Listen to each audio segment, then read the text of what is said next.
Let's talk about one of the most gut-wrenching moments in your career. You've poured everything into an idea, you know it's a game changer, and you're finally ready to present it to leadership, and then you get nothing. Just crickets. Why does this keep happening? You've done the research, you've seen the data, you've talked to the customers, so why can't they see what you see?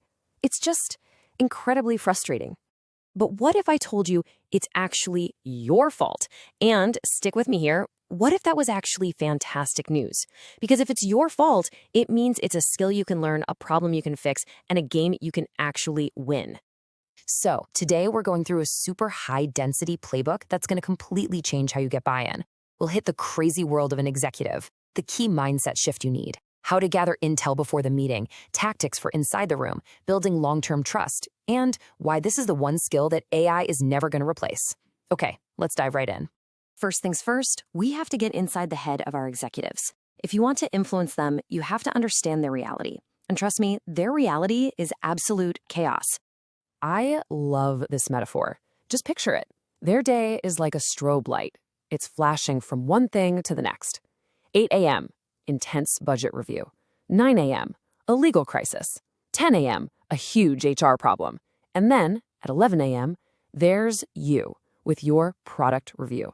They are just lurching from one fire to another all day long. So this means they're dealing with insane levels of context switching. Everything that lands on their desk is pitched as an emergency. And here's the tough pill to swallow. While you've spent weeks, maybe months, living and breathing this project, they literally have not thought about it since the last time you talked. And most importantly, their job is to optimize for the entire company's success, the global picture, not just your specific project. Okay, so once you truly get that, it leads us to the single biggest mindset shift you need to make. You have to stop seeing your executive as a roadblock and start seeing them as your most important user. Now, I know what you're thinking. Ugh, office politics. But let's get that straight. Politics is about manipulating people to get what you want. Influence? Well, influence is about increasing the odds that a genuinely good idea actually survives and gets built. It's not about ego. It's about curiosity and learning from others. So, here's the core idea. Treat your executive like a user. Use the exact same empathy and deep curiosity that you use to understand your customers.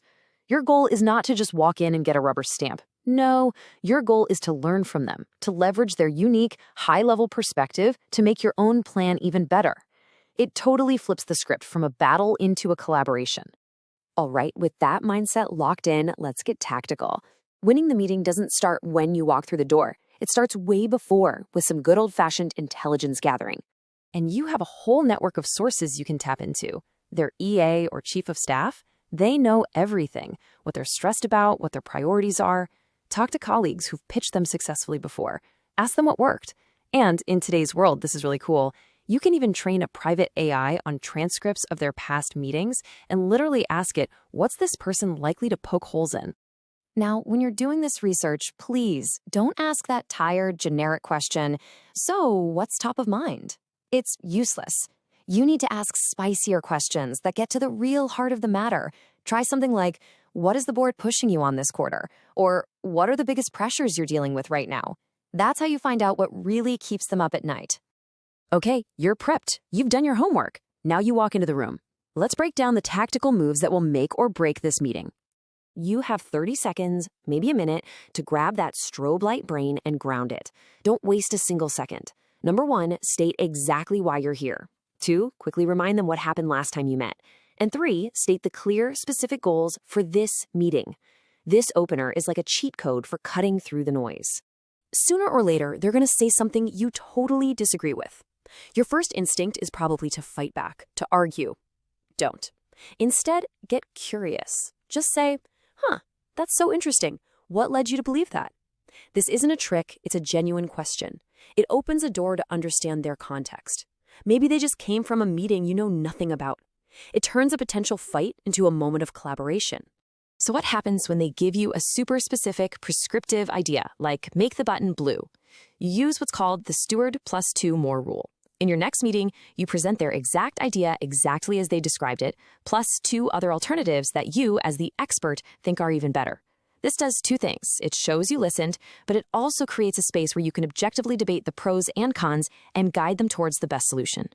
So these in-meeting tactics are critical, for sure. But real lasting influence, that's built over the long haul. It's all about establishing deep, unbreakable trust.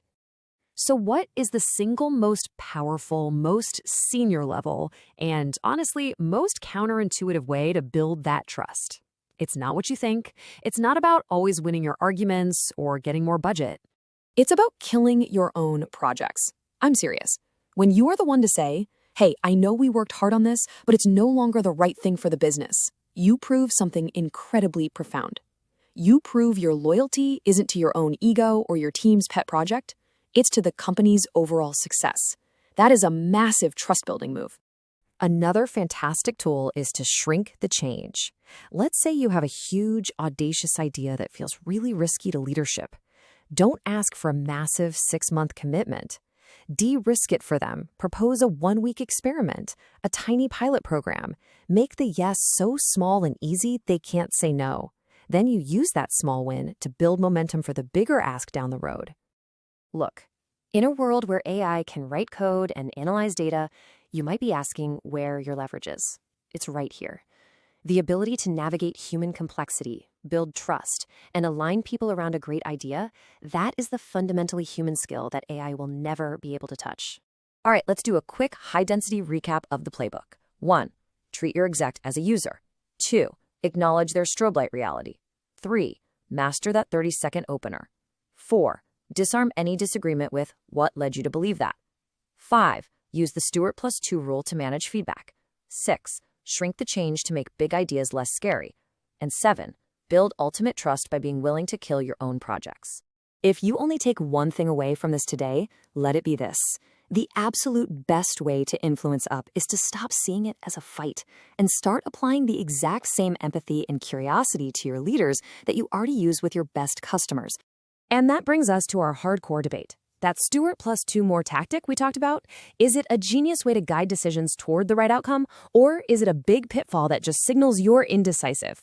I want to know what you think. Tell me why in the comments, and if you do, I'll send you the executive influence checklist.